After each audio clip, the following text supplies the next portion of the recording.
കൊച്ചു തമ്പുരാട്ടി ഒരു പാട്ട് പാടാൻ വാ. അപ്പൊ നിനക്ക് വാ.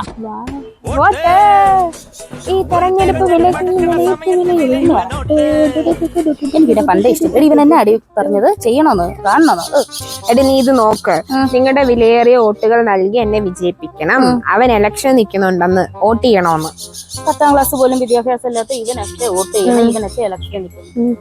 നിന്നോട് ആരാ പറഞ്ഞു അവന് 10ാം ക്ലാസ് വിദ്യാഭ്യാസം ഇല്ലെന്ന്? അവൻ 10 കഴിഞ്ഞ് എന്തോ ഡിഗ്രി കഴിഞ്ഞ് ഇവിടെ കമ്പ്യൂട്ടർ പാർക്ക് എന്ന് പറഞ്ഞൊരു ഇൻസ്റ്റിറ്റ്യൂട്ട് എന്തോ ഉണ്ട്, അവിടെ മൾട്ടിമീഡിയ ആൻഡ് ആനിമേഷൻ അതൊക്കെ പഠിച്ച് ജോലി ഉണ്ടായിരുന്നു. അല്ലേ എടുക്കണം.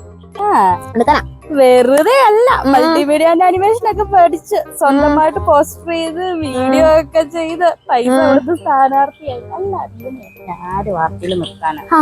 കുശുമ്പില്ല, അസൂയയില്ല. അല്ല താങ്കൾ ഇപ്പൊ എന്താണ് ചെയ്യുന്നത്? ബാംഗ്ലൂരിൽ പഠിക്കുകയാണ്. ഓഹോ, എത്ര സപ്ലി ഉണ്ട്? 26 സബ്ജക്റ്റിൽ ഒരെണ്ണം ഔട്ട് ഓഫ് സിലബസ് ആയിരുന്നു. അത് യൂണിവേഴ്സിറ്റി മിസ്റ്റേക്ക്. അതെ, ജയിപ്പിച്ചത് യൂണിവേഴ്സിറ്റിയുടെ വലിയൊരു മിസ്റ്റേക്ക് ആണ്. അല്ല ഇങ്ങനെയൊക്കെ നടന്നാ മതിയോ? ഒരു ജോലിയൊക്കെ വേണ്ടേ? എന്റെ പൊന്നടി, എനിക്കിപ്പം ജോലിക്ക് പോയി കുടുംബം നോക്കേണ്ട ഒരാവശ്യമില്ല. എന്റെ ചേട്ടൻ സ്റ്റേറ്റ് റിച്ച് ആണ്. അല്ല തമിഴ്നാട്ടില് കപ്പലണ്ടി കച്ചവടം നടത്തുന്ന അരുണല്ലാതെ വേറെ ചേട്ടന്മാരുണ്ടോ നിനക്ക്? തമിഴ്നാട് സ്റ്റേറ്റ് അല്ലേ, അല്ലാതെ ഡിസ്ട്രിക്ട് ഒന്നും അല്ലല്ലോ. അങ്ങനെ അല്ല, നമ്മള് വല്ലാതെ വിഷയത്തെയും തെന്നി മാറുന്നു. ചുമ്മാതെ കളയരുത് അമ്പിളി. ആയി തുടങ്ങിക്കോ.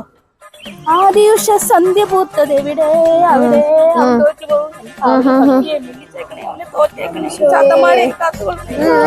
ശരി ശരി.